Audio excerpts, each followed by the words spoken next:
Hello' friends, অসমীয়া ৰান্ধনীশাললৈ আপোনালোকক আদৰণি জনাইছোঁ। আজি মই আপোনালোকৰ মাজলৈ সৰিয়হৰে বনোৱা মাছৰ ৰেচিপি এটা লৈ আহিছোঁ। আহকচোন ৰেচিপিটো আৰম্ভ কৰোঁ। ৰেচিপিটো বনাবৰ বাবে মই কি যোগাৰ কৰিছোঁ তাকে দেখুৱাই দিছোঁ। এয়া মই বাহু মাছ 5-6 পিচমান ভালদৰে ধুই লৈছোঁ। নহৰু লৈ লৈছোঁ, 2ডোখৰ আদা লৈ লৈছোঁ, পিঁয়াজ 2টা মিডিয়াম চাইজৰ, এয়া 2টা বিলাহী লৈ লৈছোঁ মিডিয়াম চাইজৰ। এইখিনি সৰিয়হ ডাঙৰ চামুচেৰে 2 চামুচ অলপ সময় তিয়াই থোৱা, সৰু চামুচেৰে 2 চামুচ ধনিয়া, 2 চামুচ জিৰা, এয়া কেঁচা জলকীয়া 3টা আৰু কেঁচা ধনিয়া এইখিনি অলপ। মাছখিনিত সোৱাদ অনুসৰি নিমখ আৰু হালধি সানি লৈছোঁ।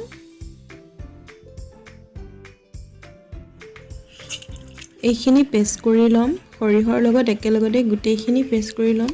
পিঁয়াজ, জলকীয়া, আদা নহৰু গোটেইখিনি একেলগতে পেষ্ট কৰি ল'ম। এয়া পেষ্ট ৰেডি হৈ গ'ল।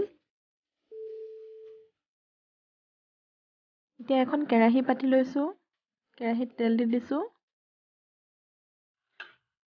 এয়া তেল গৰম হোৱাত মই মাছ কেইপিচ দি দিম।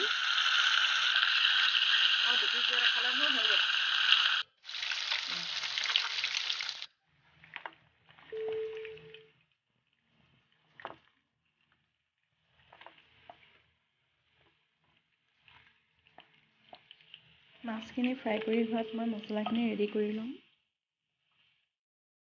এয়া মাছখিনি ফ্ৰাই কৰি হৈ গ'ল আৰু এয়া আদা, নহৰু, জলকীয়া গোটেইখিনি একেলগতে পেষ্ট কৰিলোঁ। এয়া বিলাহীখিনিও পেষ্ট কৰি ল'লোঁ।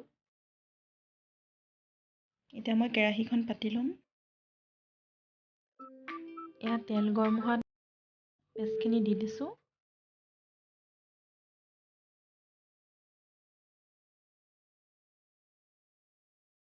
মছলাখিনি দিয়াৰ পিছত এনেদৰে মই অলপ সময় ভাজি থাকিম।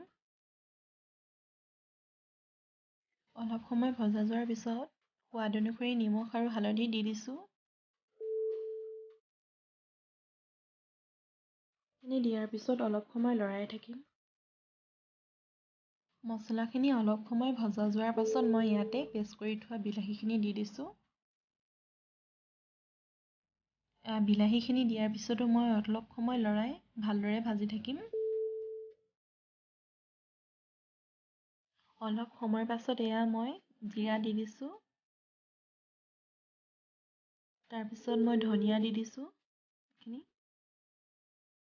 এইখিনি দিয়াৰ পিছত মই আৰু অলপ সময় ভাজি থাকিম, যেতিয়ালৈকে মছলাখিনিৰ পৰা ভালদৰে তেলটো বিৰিঙি নুঠে।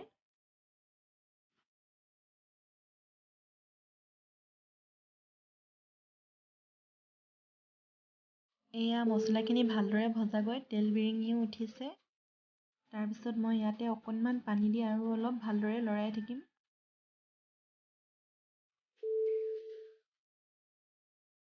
এইখিনি ভালদৰে ভজা গৈছে আৰু মই ইয়াতে মাছ কেইপিচ দি দিছোঁ।